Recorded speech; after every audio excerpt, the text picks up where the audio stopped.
ಮತ್ತೆ ರಾಜ್ಯಪಾಲರು ಈಗ ಸರ್ಕಾರದ ಮುಖ್ಯ ಕಾರ್ಯದರ್ಶಿಗಳಿಗೆ ಪತ್ರ ಬರೆದ್ಬಿಟ್ಟು ಸಿಎಂ ಇನ್ಸ್ಟ್ರಕ್ಷನ್ ಇತ್ತಂತೆ, ಕ್ಯಾಬಿನೆಟ್ ಹೋಗ್ಬೇಕಾ? ಸಿಎಂ ಇನ್ಸ್ಟ್ರಕ್ಷನ್ ಇತ್ತಂತೆ, ನನಗೆ ಇದ್ರ ಬಗ್ಗೆ ದಾಖಲೆ ಕೊಡಿ, ಮಾಹಿತಿ ಕೊಡಿ ಅಂತ ಕೇಳಿಬಿಟ್ಟಿದ್ದಾರಲ್ಲ, ನೀವು ಹೆಸರಿಸಿಲ್ವಾ ಹಾಗಾದ್ರೆ ಸಿಎಂ ಹೆಸರನ್ನ?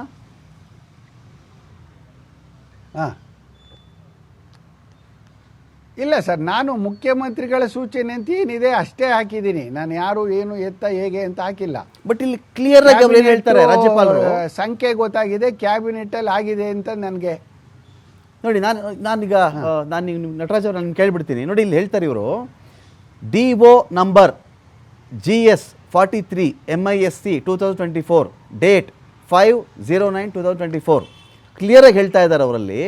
Mysuru urban development authority has undertaken works of worth ₹387 crores in violation of section 15 and 25 of Karnataka Urban Development Authority Act 1987 on the oral instruction of the Chief Minister in his constituency Varuna and also in Srinagapatna ಅಂತ. ಅಂದರೆ ಅವ್ರು ಹೇಳಿಕೊಟ್ಟಿರೋದು cabinet ಅನ್ನೋ ಕಾರಣಕ್ಕೆ ಅದರ ಮುಖ್ಯಸ್ಥರಾಗಿ ಸಿದ್ದರಾಮಯ್ಯನವರು ಇರುವ ಕಾರಣ ಈ ಥರ ಆದೇಶ ಬಂದಿದೆ ಅಂತ ಅವ್ರು ಭಾವಿಸಿದ್ದಾರಾ, ಅಥವಾ ದೂರುದಾರ PS ನಟರಾಜ್ ಅವರೇ ಸಿದ್ದರಾಮಯ್ಯನವರ ಪಾತ್ರ ಇದರಲ್ಲಿದ್ದಾರೆ ಅಂತ ಹೇಳಿದ್ದಾರಾ ಅಂತ ನನ್ನ ಪ್ರಶ್ನೆ.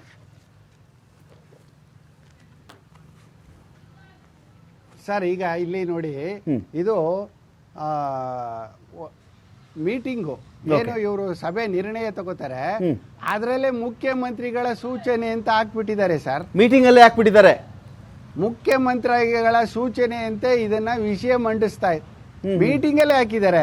ಓಕೆ ಸರ್, ನಾನು ನಿಮ್ಗೆ ನನ್ನ ಅರ್ಜಿನ, ನನ್ನ ಮನವಿ ಪತ್ರನ ಕಳಿಸ್ತೀನಿ ನಿಮಗೆ. ಕಳಿಸಿ ಸರ್ ಪ್ಲೀಸ್. ಅದರಲ್ಲೇ ಇದೆ ನೋಡಿ ಸರ್, ದಾಖಲೆಗಳೆಲ್ಲ ಕಳಿಸ್ತೀನಿ.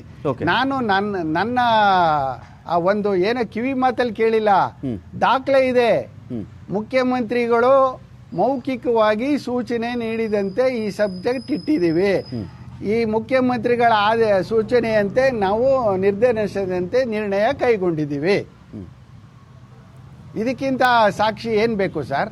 ಓಕೆ ಸರ್, ಈ ಹಿಂದೆ ಇದು ಪ್ರಕರಣ ಬಂದಾಗ ಅನೇಕ ಮಾಧ್ಯಮಗಳು ಕೇಳಿದ್ರು, ಮುಖ್ಯಮಂತ್ರಿ ಸೂಚನೆ ಅಂದ ತಕ್ಷಣ ನೀನು ಕೊಟ್ಬಿಡೋದೇನಪ್ಪಾ ಅಂತ. ನೋಡಿ ಅಂತ ಕೊಟ್ಟಿದ್ದೀನಿ ನಾನು. ಓಕೆ, ಯಾರಿಗೆ ಮುಖ್ಯಮಂತ್ರಿಗಳು ಯಾರಿಗೆ ಸೂಚನೆ ಕೊಟ್ರು ಅದೇ ಇಲ್ಲ ಅಲ್ಲಿ.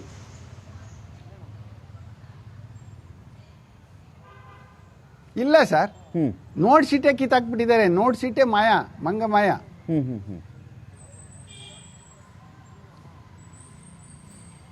ಅದ್ರಲ್ಲಿ ಏನಾಗುತ್ತೆ, ಒಂದು ದೂರು ಕೊಟ್ಟಾಗ ನಟರಾಜ್ ಅವರೇ, ನಾನು ಇನ್ ಜನರಲ್ ಆಗಿ ಕೇಳ್ತಾ ಇದ್ದೀನಿ, ತುಂಬಾ ಅಸಹಾಯಕ ಪರಿಸ್ಥಿತಿಯಲ್ಲಿ ಈಗ ಇನ್ ಜನರಲ್ ಆಗಿ ಈಗ ಇವ್ರಿಗೆ ಸಿದ್ದರಾಮಯ್ಯನವರು CM ಆಗಿರೋದು ಇಷ್ಟ ಇಲ್ವೇನೋ, ಸಿದ್ದರಾಮಯ್ಯ ಅವ್ರ ವಿರುದ್ಧ ಒಂದು ಷಡ್ಯಂತ್ರ ನಡೀತಾ ಇದೆ, ರಾಜಕೀಯ ಪಿತೂರಿ, ಇವ್ರ ಹಿಂದೆ ಯಾವುದೋ ಪಾರ್ಟಿಯವ್ರು ನಿಂತಿದ್ದಾರೆ, ಈ ಥರದ್ದೆಲ್ಲ ಬರುತ್ತಲ್ಲ, ನಿಮಗೂ ಈ ರಾಜಕೀಯಕ್ಕೂ ಹೇಗೆ ಅಂತ ನಟರಾಜ್ ಅವರೇ ನೀವು ಮುಕ್ತವಾಗಿ ಮಾತಾಡ್ಬೋದು.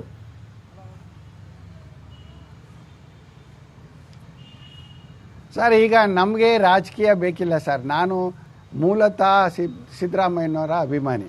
ಓಕೆ, 98ರಿಂದನೂ ನಾನು ಅವರು ಏನು DCM ಆಗಿದ್ರು, ಉಪಮುಖ್ಯಮಂತ್ರಿಗಳಾಗಿದ್ರು, ಆಗ ನಾನು ನಗರ ಯೋಜನೆಯಲ್ಲಿ ಕೆಲಸ ಮಾಡ್ತಿದ್ದೆ. ಆಗ ಪ್ರತಿಯೊಂದು ವಿಚಾರಕ್ಕೂ ನಾನು ನಮ್ಮ ಅಧಿಕಾರಿಗಳ ಜೊತೆ ನಾನು ಹೋಗ್ತಿದ್ದೆ. ಅವರು ನಮ್ಮ ಸಂಸ್ಥೆ ಮೇಲಿಟ್ಟಿರೋ ಕಾಳಜಿ, ಆ ಒಂದು ಇದು ಅನೇಕ ಸಂಕಷ್ಟ ಟೈಮಲ್ಲಿ ಮಾರ್ಗದರ್ಶನ ಮಾಡಿದ್ದಾರೆ. ನಮ್ಮ ಸಂಸ್ಥೆಗೆ ಒಂದು ಬೆಂಬಲವಾಗಿ ನಿಂತ್ಕೊಂಡು ಈ ಸಂಸ್ಥೆ ಉಳಿಬೇಕು ಅನ್ನೋ ಒಂದು ಇದರಲ್ಲಿದೆ. ಯಾವುದೇ ಒಂದು ಬಡಾವಣೆ ಯೋಜನೆ ಅನುಮೋದನೆಗೆ ಹೋದಾಗ ನಾವು ಅವರು ಮೈಸೂರಿಗೆ ಬಂದಾಗ ಅವ್ರ ಗಮನಕ್ಕೆ ತಂದ್ರೆ ತಕ್ಷಣನೇ ಅಲ್ಲಿ ದೂರವಾಣಿ ಮುಖಾಂತರ ಅದನ್ನ ಸ್ಯಾಂಕ್ಷನ್ ಮಾಡಿಸುವಂತ ವ್ಯವಸ್ಥೆ ಅವ್ರು ಮಾಡ್ತಾ ಇದ್ರು. ಹಾಗಾಗಿ ನಮಗೆ ಅವ್ರ ಬಗ್ಗೆ ತುಂಬಾ ಅಪಾರವಾದ ಗೌರವ ಇದೆ. ಅದನ್ನ ಇವರು 377 ಕೋಟಿನ ಮುಚ್ಚಾಕೊಳ್ಳೋಕ್ಕೋಸ್ಕರ ನಾನು ಇದನ್ನ ಕಾನೂನು ರೀತಿಯ ಹೋಗ್ತೀನಿ ಅಂತ ಅನ್ನೋ ಭಯಕ್ಕೆ ಈಗ ಹೇಗೆ ನಿವೇಶನಗಳನ್ನ ಮುಖ್ಯಮಂತ್ರಿಯವರ ಕುಟುಂಬಕ್ಕೆ ಕೊಟ್ಟು ಒಂದು ಗಾರ್ಡ್ ಮಾಡ್ಕೊಳಕ್ ಹೋದ್ರು, ಅದೇ ತರ ಇದನ್ನು ಗಾರ್ಡ್ ಮಾಡ್ಕೊಳಕ್ ಹೋಗಿದ್ದಾರೆ. ಮೇಲಾಗಿ ಈ ಕಾಮಗಾರಿ ಏನು ವರ್ಣ ಅದಕ್ಕೆ 40 ಕೋಟಿ ಆಗಿದೆಯಾ, ಆ ಕಾಮಗಾರಿ ಆಗಿಲ್ಲ. ಓಕೆ, ವೆಚ್ಚ ಆಗಿಲ್ಲ, ಬರೀ ಟೆಂಡರ್ ಹಂತದಲ್ಲಿ ಇದೆ. ಈಗಲೂ ಮುಖ್ಯಮಂತ್ರಿಗಳು ಎಚ್ಚೆತ್ಕೊಂಡು ಇದನ್ನ ನಿಲ್ಲಿಸಿ ಇದನ್ನ ತನಿಖೆಗೆ ಆದೇಶ ಮಾಡಬೇಕು ಸರ್.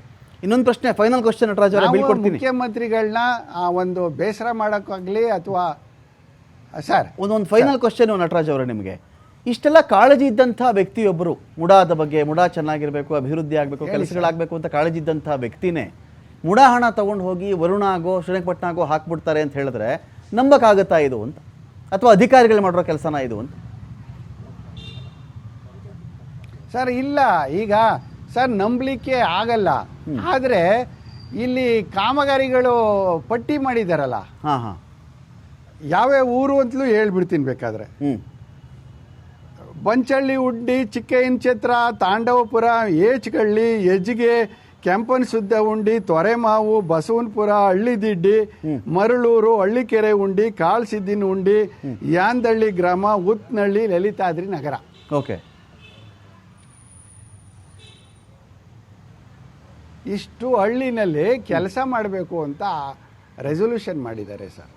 ಓಕೆ, ಈ ರೆಸೊಲ್ಯೂಷನ್ ಮುಖ್ಯಮಂತ್ರಿಗಳ ಅಧ್ಯಕ್ಷತೆಯ ಸಂಪುಟ ಸಭೆಯಲ್ಲಿ ಮಂಡನೆಯಾಗಿ ಒಪ್ಪಿಗೆ ತಗೊಳ್ತದೆ ಅಂದ್ರೆ ಮುಖ್ಯಮಂತ್ರಿಗಳ ಗಮನಕ್ಕೆ ಬಂದಿದೆ. Okay, agri. ಅವ್ರು ಕೇಳಬಹುದಾಗಿತ್ತಲ್ಲ, ಅವ್ರಿಗೆ ಗೊತ್ತಿದೆಯಲ್ಲ ಪ್ರಾಧಿಕಾರ ಅಂದ್ರೆ ಏನು ಅಂತ ಗೊತ್ತಿದೆಯಲ್ಲ, ಅವರು ಯಾಕರಪ್ಪ ಈಗ ಮಾಡಿ ನಮಗೆ ಕೆಟ್ಟ ಹೆಸರು ತರ್ತಿದ್ದೀರಾ ಅಂತ ಕೇಳ್ಬೋದಾಗಿತ್ತು. ಫೈನ್, ಯಾಕೆ ಅನುಮತಿ ಕೊಟ್ಟಿದ್ದಾರೆ? Okay okay okay, thank you Nataraj ಅವರೇ. ಸವಿಸ್ತಾರವಾಗಿ ರಾಜ್ಯಪಾಲರಿಗೆ ಮುಡಾದ 387 ಕೋಟಿ ಹಣ ದುರ್ಬಳಕೆ ಆಗಿರುವ ಆರೋಪಕ್ಕೆ ಸಂಬಂಧಪಟ್ಟಂತೆ, ದೂರಿಗೆ ಸಂಬಂಧಪಟ್ಟ ಸಾಕಷ್ಟು ಮಾಹಿತಿಯನ್ನು ಕೊಟ್ಟಿದ್ದೀರಿ. ನಮ್ಮ ಪ್ರತಿನಿಧಿ ಪುನೀತ್ ಇದರಲ್ಲಿ, ಪುನೀತ್ ಅವರಿಗೆ ಕೆಲವು ದಾಖಲೆಗಳು ತಾವು ಒದಗಿಸ್ಕೊಡಿ, ಆ ಒಂದು ವಿಚಾರಕ್ಕೆ ಸಂಬಂಧಪಟ್ಟಂತೆ ಕೂಡ ನಾವು ಅದ್ರ ಬಗ್ಗೆ ಕೂಡ ಸುದ್ದಿಯನ್ನು ಮಾಡ್ತೀವಿ. Thank you so much Nataraj ಅವರೇ ಜಾಯ್ನ್ ಆಗಿದ್ದಕ್ಕಾಗಿ.